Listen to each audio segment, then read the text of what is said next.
Kawasan wisata Ancol terus dipadati oleh pengunjung di momen libur Lebaran kali ini.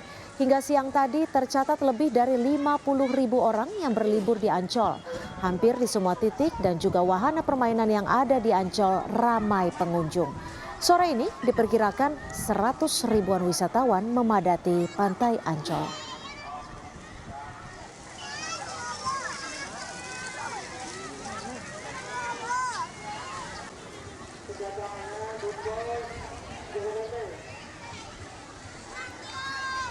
Kita akan pantau titik keramaian di Jakarta. Di kawasan wisata Ancol sudah ada jurnalis Kompas TV Putri Oktaviani dan di ruas tol Jagorawi sudah ada Intan Azhar. Kita akan ke Okta di Ancol terlebih dahulu. Seperti apa situasi kemeriahan di kawasan wisata Ancol, Okta? Ya, selamat petang Sintia dan juga saudara. Ramai sekali hingga sore hari ini di kawasan wisata Ancol. Bahkan kalau kita tahu kemarin penjualan tiket ini sempat dihentikan karena sudah mencapai 100 ribu orang. Per data siang tadi atau sekitar pukul 14 waktu Indonesia Barat tercatat untuk masyarakat yang berlibur ke Ancol ini sudah mencapai 63 ribu dengan 9 ribu mobil dan 14 ribu motor. Kawasan yang menjadi favorit masih di kawasan pantai tentu saja, kemudian Dufan, SeaWorld dan juga Atlantis. Saat ini Sinta dan juga saudara, juru kamera Kompas TV Junaidi Saputra akan memperlihatkan kepada Anda seperti apa ramainya di kawasan pantai Ancol. Banyak sekali masyarakat yang berlibur, bahkan tadi kami juga sempat berbincang kepada pengunjung. Mereka tidak hanya datang dari Jakarta, Sintia dan juga saudara, tetapi juga dari luar Jakarta. Mereka turut membawa serta keluarganya. Alasannya tentu karena kawasan wisata Ancol ini punya banyak wahana, kemudian juga harga tiket masuk yang sebetulnya relatif cukup murah jika memang hanya berlibur di area pantai saja.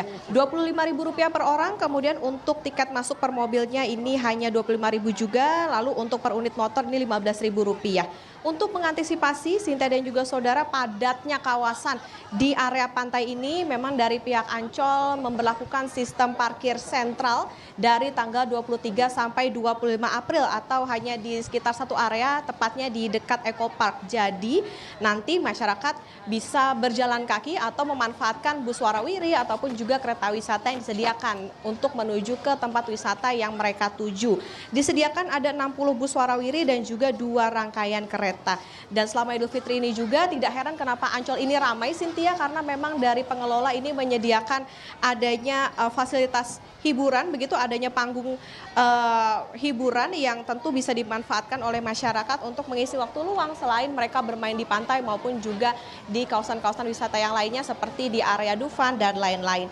Dan selama libur Lebaran 2023 ini atau dihitung sejak tanggal 22 April sampai 1 Mei nanti, pihak Ancol sendiri ini membidik adanya 600 ribu kunjungan, sementara dihitung dari 22 April kemarin ini sudah ada sekitar 300 ribu kunjungan. Jadi tentu saja bagi masyarakat atau tentu saja Anda pemirsa Kompas TV yang memang ingin berlibur ke Ancol ini perlu diperhatikan juga bagaimana padatnya kondisi di Ancol, kemudian juga bagaimana sistem parkir yang diberlakukan sehingga Anda pun juga bisa mengantisipasi kapan waktu untuk berkunjungnya, kemudian juga tentu mempersiapkan stamina karena memang tadi ketika kami datang ke kawasan Ancol ini, ketika masuk kami juga harus cukup berjalan kaki cukup jauh begitu untuk menuju ke area pantai untuk bisa kemudian sampai di area pantai ini. Sintia. Ya, Okta, lalu seperti apa akses untuk masuk ke kawasan wisata Ancol ini, Okta? Dan apakah hingga sore ini masih diberlakukan penutupan sementara karena membludaknya pengunjung di kawasan wisata Ancol? Ya Sintia, kalau dari pantauan kami tadi sebetulnya untuk pintu-pintu masuk ini tidak ada penutupan, jadi memang bisa melalui pintu timur, pintu barat dan lain-lain. Tapi tadi kalau kami memang diarahkan menuju ke pintu timur sehingga ini yang lebih dekat dengan area pantai begitu. Jadi nanti dari situ bisa langsung menuju ke area parkir sentral atau tempatnya tadi di dekat kawasan Eco Park. Kemudian masyarakat bisa memanfaatkan bus warawiri ataupun kereta yang disediakan oleh dari pihak Ancol. Dan untuk masyarakat yang memang ingin menuju ke kawasan wisata Ancol mungkin bisa diperhatikan juga nanti karena memang jam bukanya cukup panjang sebetulnya dari pukul 6 sampai pukul 24, jadi bisa diperhatikan jam-jam kunjungannya sehingga tidak terjebak dengan sulitnya mencari parkir dan lain-lain begitu, Sintia. Baik, terima kasih Putri Oktaviani.